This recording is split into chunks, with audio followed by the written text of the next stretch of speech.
Herkese merhaba, ben Ruhi Çenet. Savaş kelimesini duyduğunuzda aklınıza ne gelir? Kulakları sağır edercesine patlayan kocaman toplar mı? Yoksa insansız uçakların milimetrik gönderdiği füzeler mi? Fakat son zamanlarda duyma ihtimalinizin epey yüksek olduğu bir savaş türü daha var.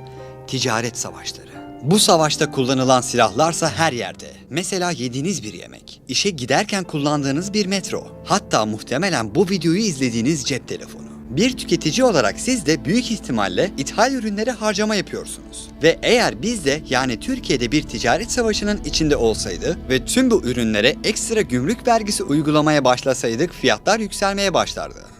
Peki o zaman ekonomisi ticarete dayalı bir dünya için ticaret savaşı ne anlama gelir? Ve neden ülkeler kendilerini böyle bir savaşın içinde bulurlar? Biraz daha anlaşılır hale getirmek için Güney Kore ve Japonya arasında potansiyel bir ticaret savaşı çıkaralım. Her iki ülkenin de cep telefonu ürettiğini düşünelim. Sonra Güney Kore hükümeti kendi ülkesinin daha fazla cep telefonu üretmesi amacıyla kendi üreticilerine ödenek vermeye başlar. Ki bu çok temel olarak Güney Kore'nin üretim maliyetinin en azından bir kısmının devlet tarafından ödendiği ve alıcılar için fiyatların düştüğü anlamına gelir. Bu durum Japonlar tarafından üretilen cep telefonlarının satışını azaltır. Neden insanlar Japonların çok daha pahalıya sattığı ürünleri almak istesin ki? Bu durumda Japonya hükümeti için alınacak iki farklı aksiyon söz konusu. Birincisi Güney Kore ile pazarlık etmeyi deneyebilir ya da ikincisi ithal ettikleri ürünleri vergiye bağlayarak bu ürünlerin Japonya içerisindeki fiyatlarını yükseltmeyi seçebilirler. İkinci durum Güney Koreli üreticilerin cezalandırılması anlamına gelir. Koyulacak vergiler yüzünden Güney Koreliler Japonlara bir ürün satmak isterse ek vergi ödemek zorunda kalacaktır. Sonrasında da Güney Koreliler karşılık olarak ülkelerinde satılan Japon ürünlerine kendi vergilerini koyabilirler.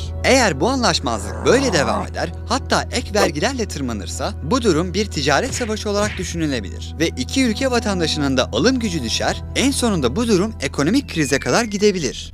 Ticaret savaşları kurgu değil ve başlayabilecekleri birden çok yol var. İlk ihtimalde yerli ve milli firmalarınız avantajlı hale gelsin diye size ürünler satan ithalatçı ülkelerin satışlarını kısmak adına bu savaşı başlatabilirsiniz. İkinci ihtimal ise eğer sizin yapılmasını istemediğiniz bir şeyi yapan bir ülke varsa o ülkeye ekonomik yaptırım uygulamak amacıyla vergileri kullanabilirsiniz ve tutumunu değiştirene kadar yaptırımlara devam edeceğinizi söyleyebilirsiniz. Bugün Amerika ile ülkemiz arasında gerçekleşen olaylar da tam olarak budur.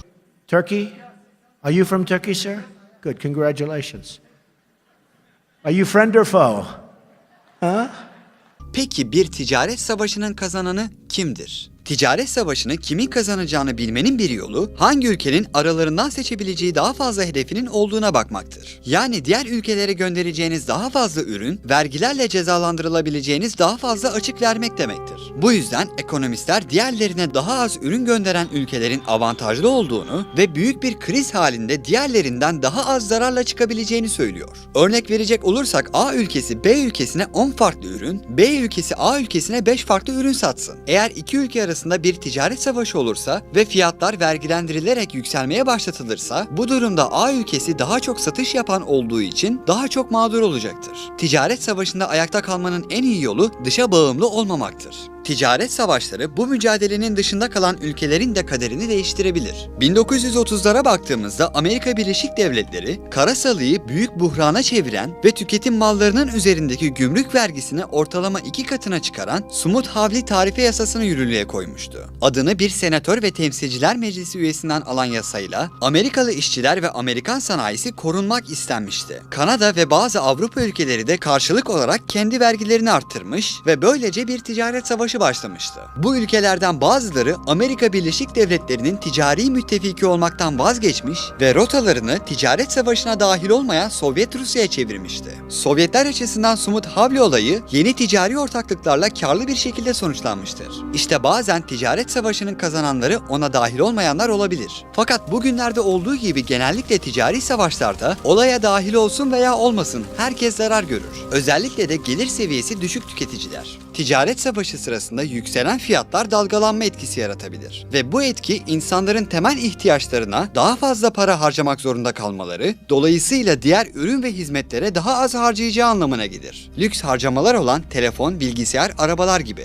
Amerika ve Çin arasında başlayan ticari savaşsa Başkan Trump'ın ticaret politikasına da yansıttığı fazla milliyetçi dünya görüşünden kaynaklanıyor. Trump ticareti sıfır toplamlı bir oyun olarak görüyor. Yani ona göre ticarette bir taraf kazanırken diğer tarafın kaybetmesi gerekiyor. Ayrıca ekonomilerin evrilmesiyle gelişen otomasyon etkisi ve hizmet sektöründe çalışan çok fazla insanın olması sanayi sektöründeki istihdamın azalmasında önemli rol oynuyor. Fakat Trump inatla bu azalmayı 200 bin kişiye iş imkanı sağlayan ve dünyanın en önemli ticaret bölgelerinden olan Kanada, Amerika ve Meksika Ticaret Bölgesi NAFTA gibi bölgesel ticari örgütlerin varlığına bağlıyor. Bu yüzden Trump, Amerika'nın Asya bölgesindeki yatırım ağı olan Trans-Pasifik Ortaklığı TPP'den çekilerek sanayi sektörünü koruyabileceğini iddia ediyor. Fakat bu hareket 1930'larda Sovyet Rusya'ya yaradığı gibi şimdi de Asya ülkelerini Çin'le baş başa bırakarak Çin'i ekonomik olarak daha güçlü hale getirecek gibi görünüyor. Küresel ticareti tarihi İpek yolunu modern bir şekilde karadan ve denizden diriltmeyi planlayarak dünyanın gelecekteki süper gücü olmayı planlayan Çin ise birçok devletle yakın temas halinde.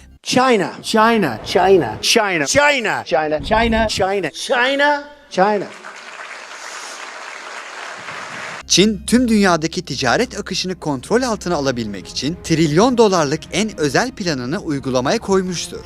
İşte planı. Pakistan'da yeni bir otoyol var ve Kazakistan'da yeni bir demiryolu santrali. Kırsal Laos'taki köprünün yanı sıra Sri Lanka'da bir deniz limanı yakın zamanda açıldı. İlginç olan şey tüm bunlar bir ülkenin 3 kıtayı kapsayan ve dünya nüfusunun %60'ından fazlasına dokunan bir projenin parçası olması. Çin'le ortaklaşa çalışan devletlerin sayısı gelecekte artacağı benziyor. Çünkü Çin, Başkan Trump'tan farklı olarak kazan kazan yöntemini tercih ediyor. Sadece ticaret değil, yapay zeka gibi 21. yüzyılın tartışılan konuları üzerine de dünya liderliği hedefleyen Çin, 2025 yılında Çin malı 2025 planıyla bunu gerçekleştirmeyi hedefliyor. Bu strateji bir fuar, yani dünyaya yapılacak bir şov. Dünyaya yeni Çin ürünleri tanıtılacak ve Çin'in ihracatı artırılacak.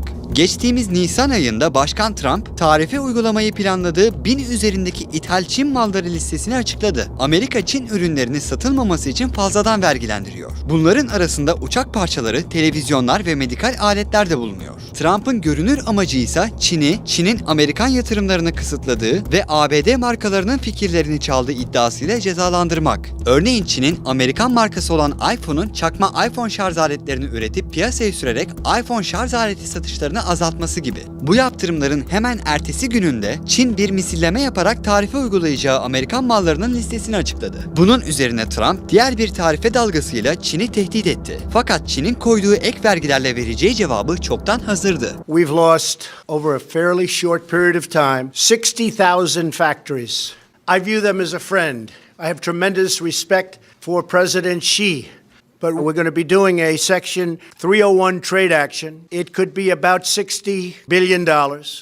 We want reciprocal. When they charge 25% for a car to go in, and we charge 2% for their car to come into the United States, that's not good.